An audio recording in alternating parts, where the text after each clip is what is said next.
All right, very happy that we're both here for this Black Beauty Roster Summit. And of course, who else to have a flawless conversation with other than the lovely Gabrielle Union? Now, the entire point of this is to talk about diversity, inclusion, and hair and makeup in Hollywood. You have been through a lot, okay, on this front. You've talked about it and discussed it, but just give the people an experience, or just give them an idea of what your experiences have been like when it came to hair and makeup in Hollywood and that evolution. Yeah, when I first started in the business, I was a low rent model, some would say. Yeah, I was doing these like little gigs, and I would work for All About You, Sassy Magazine, and Teen Magazine. And they would only have one black model per like season, basically. So when I first got started, I worked with them nonstop, pretty much like a couple times a week for 3 months. And I would get into the trailer, and there would be no one that looked like me. So that wave of panic.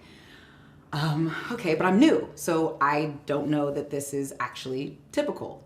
I don't know that pretty much everyone else in the business brings their own makeup, comes done, and you let somebody kind of like play a little bit, and then they feel like they've done something and they go home. They said come with clean hair. So I took that very literally, and I came with my hair, washed and blow dried, but that was it. So this white hairstylist was starting from scratch, and they wanted me to look like how I look in the pictures. They had nan styling tool, no products for our hair.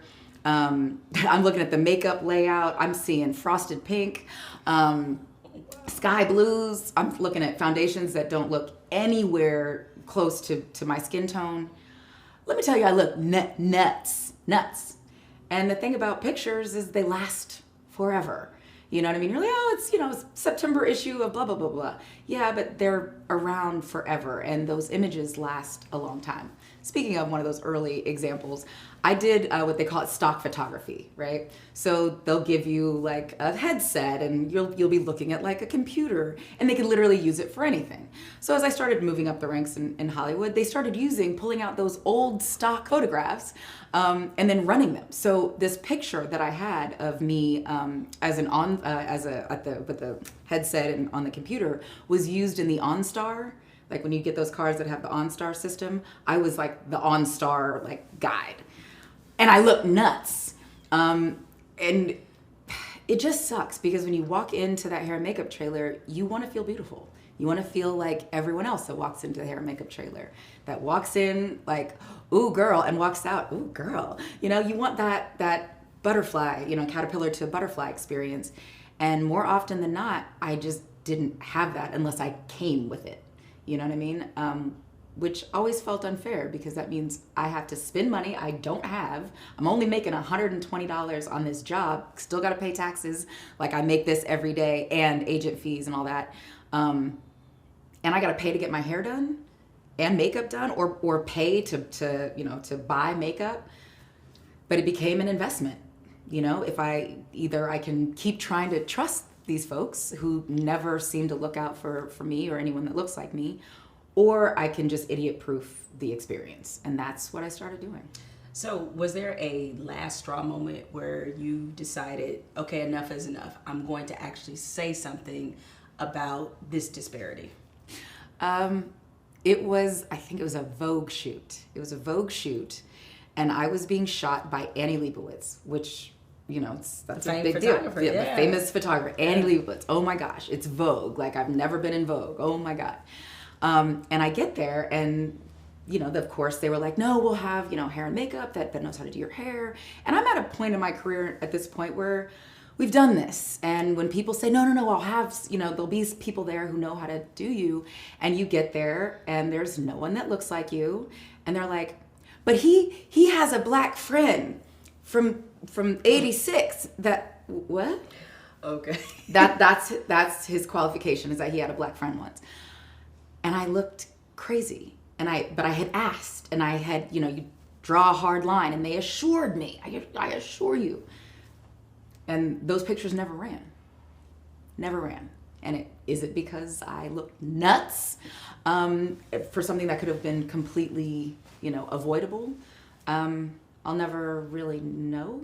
But that was the last time. And after that, I'm like, if I have to just be the jerk, for asking for equity, I'll be the jerk. So early on, when you started to then vocalize just, how wrong this was and how uncomfortable it made you, how was that received once you started being vocal? It was always, same as then, I've been in the industry almost 25 years. There's no one qualified. We've been looking for, great makeup artists and, hairstyle, but there's just no one qualified for this level.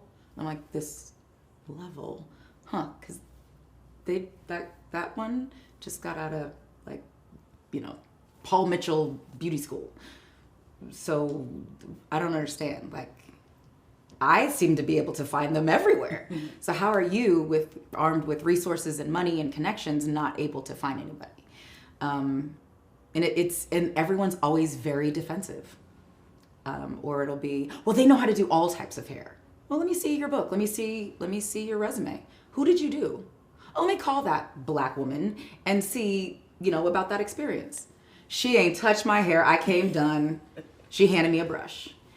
And that's been kind of, what it was. But there's always an excuse. Oh, well, there's not enough Black people in the union in hair and makeup. So we can, if there's not any in the union, then we have to use union people. So, it's the union's fault. You talk to the union. No, we're trying to do outreach, but we just haven't, been able to, recruit enough people. Can you help us? Can I help you do your job of servicing, making sure that everyone in our industry has proper representation and people qualified to do them? Huh? That's not my job. But how many times do you have to be told before you stop being defensive and you just start to take action? And it has been, you think, you get to a certain level and it's not going to be an issue. It's an issue.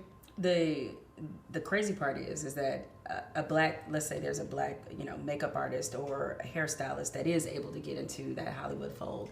They couldn't last 1 second if they didn't know how to do white people's hair. Yeah. They can never last.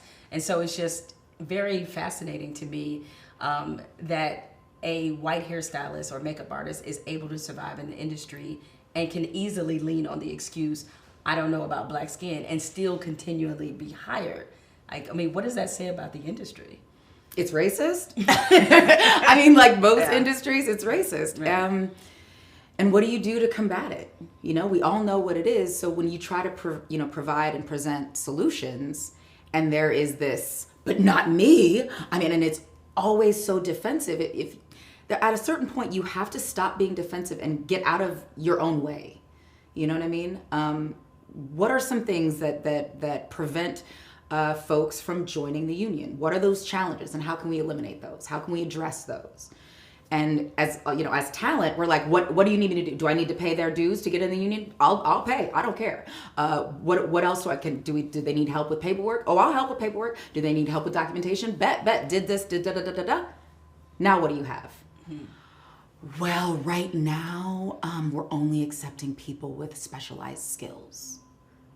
Like Black hair, like textured hair, like wig making, like wig laying, because in order to be Black in this industry, you have to know how to do all of that. So, gotcha. What else? Actually, it's the producers, it's the production. If they don't, stop. And it's okay to just say, you know what, we kind of screwed the pooch on this one, historically, and we just have to do better and change. And then just do it. Where have you seen the progress since you first got into Hollywood versus where they are now? And where do you see still some of the failures? Some of the progress I've seen are on Black productions. Because when I first started, just because it was a Black production, meaning the majority of the cast is Black, didn't mean the hair and makeup trailer was going to match. Wait, still? Even if you had a majority Black cast? Okay. Yeah. All right. So, because that was who was in the union. So you might get like one or two Black folks, but if you have a whole cast, You know, you need a whole trailer of people who can do the whole cast and guest cast and the whole thing.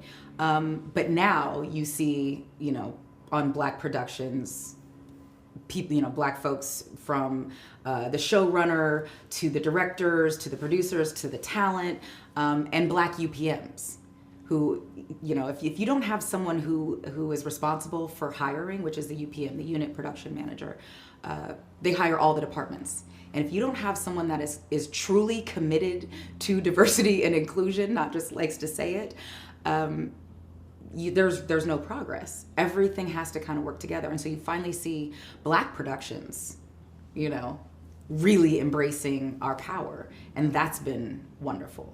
And in some cases, some people who really, you know, didn't just put a Black square on Juneteenth, who don't just like to say the words diversity inclusion, they actually walk the walk and talk the talk. They've actually done the work to dismantle their own, you know, racist thinking about who is truly qualified, you know, and re-examining what that means. If you have someone that you've hired who literally just lacks the skill set to do every member of your cast, maybe you were getting it wrong. Maybe there's another way of thinking about these things. So what would be your advice to, you know, other actors and actresses if they're on a production and they see this as an issue? And I know that, you know, one way to do things doesn't necessarily fit everybody, but maybe what are some basics that you would give them and say, okay, this is how you bring it up. This is how you try to address this issue. Oh, I address it in my contract. So that's the place where you got to... Yeah, once there is something legally binding, I'm like, oh, your feelings, but look at my contract. Like, because a lot of people take, when you ask them to take real steps to diversify a hair and makeup trailer, a hair and makeup room, they get very defensive and they feel personally attacked. And when you can say, it's not about your feelings, it's not about your personal feelings or your history or whatever, it's just in my contract. So that takes away a lot of unnecessary conversation, but you have to have the conversation with your team, your agents, your managers. They need to know that this is a priority and this is non-negotiable. Because we know too many people, both of us, who are bald, you know, who lost chunks of hair broke off because they had to just sit and take it because they were too afraid to say anything. It's all fun and games till your wig becomes a hashtag.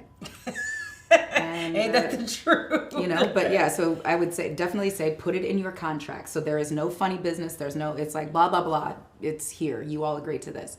And then have open conversations with your team. If your team is not already all, you know, understand your needs in order for you to feel good walking onto set, you need to educate them and don't mince words. This is not the time to worry about somebody's feelings.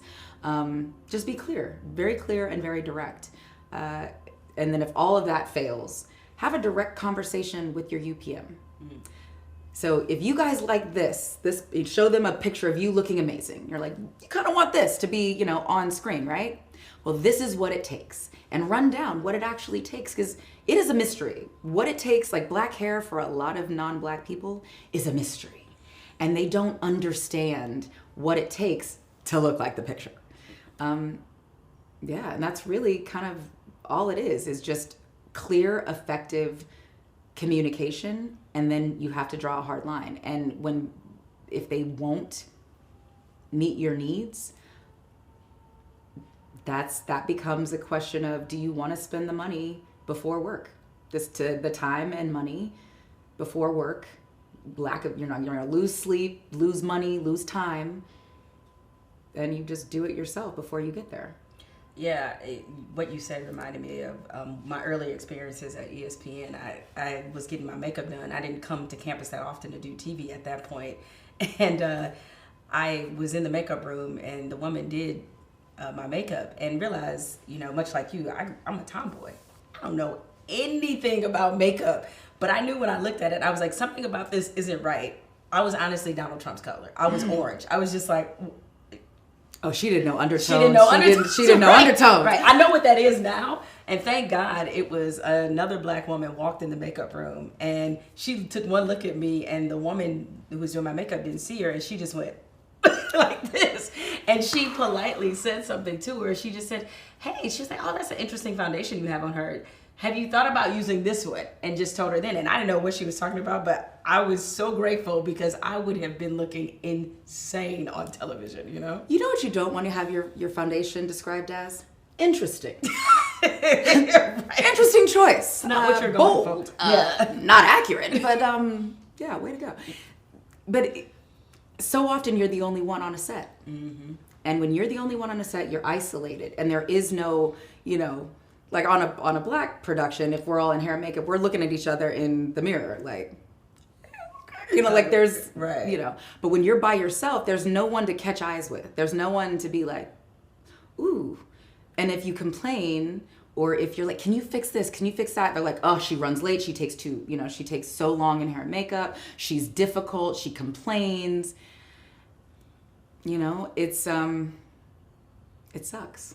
Which brings about the next question, because you mentioned when you're not on a black production and you look over and you see other white actresses, and they may know you look messed up, but they probably won't say anything or come to your aid. And that brings to the question of allyship. And this has been something that, especially between the events of last year and just in recent years, has been a real conversation in this country about how to be an ally. And unfortunately, black people, we get asked this question the most. So let me be the umpteenth, 11th person that has asked you as well, Gab, is, what would you say to people who are watching this, who maybe have seen this experience before play out in a production and never said anything about how they can come to the aid or be a real ally in these situations? I always like to talk, first it starts with your tone, right? And there is a tone that you can take that kind of is disarming. And the voice goes up and your eyebrows go up. Right. And you could be like, oh wow, let's take a picture. And then you could be like, oh God, it looks so different on the camera, on the picture, than it does, right now. What we might need to, have you thought about da-da-da-da? And that is not an attack. That just, you've just documented it. And then the person can see how it might look fucking nuts. You know what I mean? But it's like things like that coming over, saying, "Oh, do you love it? What foundation is that? What do you normally use at home?" Those kind of things. Like, what products do you normally use, and how does that normally work? Things that kind of can start conversations that can lead to change and you looking like the way you want to look, or instead of kikiing with the people who call you difficult, or staying silent when they hear your name mentioned in a less than favorable light, they can be like, did you know that she actually wasn't difficult? She just asked for somebody who was qualified to do her. And since I sit next to her, I see that they do her foul every day. And it's actually not right. Did you know there's a hashtag about her wig? Speaking to you, Riverdale. You know what I mean? Like these young black girls, like they're excited to work. You know what I mean? All of us, we were excited to work. You don't want to rock the boat. You just want to just come in and be great and look amazing and do your thing. And you're not able to. The first, 5 a.m., your first line of defense on a production is not welcoming or knowledgeable. How's the rest of your day going to go? And as an ally, you can help shape the experience for others on your production that don't look like you. You know what I mean? You're not going to get fired. You're not going to be labeled difficult. You know what I mean? You're actually going to look like a hero for, sticking up for somebody in a way with that tone that people can't really feel any kind of way about. Of course, there's a lot of, black beauty professionals who want to be considered for productions and want to make sure that they're in the right networking fold. So what advice would you have for them about maybe how to get into, productions and continue to get into that network so that they are among the people that are called when they know they're shooting something with somebody like you? I would say when you're first starting out or you want to get into the business, send your resume to modeling agencies and theatrical agencies that represent talent. Offer to do test shoots, photo shoots. Start creating relationships with young talent, right? Establish a rapport, a bond, trust. Huge part is trust. And as that talent grows, you grow with them. Everyone that I came into the business with that did those test shoots, that did the lame gigs and all that kind of stuff, we're still rocking together 25 years later. But we didn't start out as anything. We were just like, you want to do this shoot? You want to see what, I want to try out this hairstyle. I want to try out this makeup look. I want to try out these clothes. I need, pictures, blah, blah, blah, blah. That's just how you build relationships. Yes, it does suck because you're working for no money or very little money a lot of time, but it pays off in the end. When those people get on, we generally don't forget. You know what I mean? Everyone I know, all of my, crew of blackstresses, we're still rocking with the same people we were rocking with, when we first came up. And to go back to something you said earlier when you're talking about how you can be more vocal and by putting it in your contract, along those same lines, should those who are in the position put specifically their teams, their hair and makeup teams in the contract? Is that another way to kind of ward off running into any potential issues? Yeah, you can't really request your team or put it in your contract, specific names, until you reach a certain level. Right. That's just the way it is. That's just the way it is. Got you. But you can say, I need hair and makeup approval. So when they try it, they can't try it on the day. You know what I mean? So as they're assembling their team, you have to approve it. So if they are not bringing you someone that has the qualifications and the know-how, ideally intrinsically, then they're like, okay, that was nice. Next, who else do you have? You are among a collection of black actresses that, to me, you all are what I call Benjamin Buttons. Y'all go in the other direction. The rest of us getting older.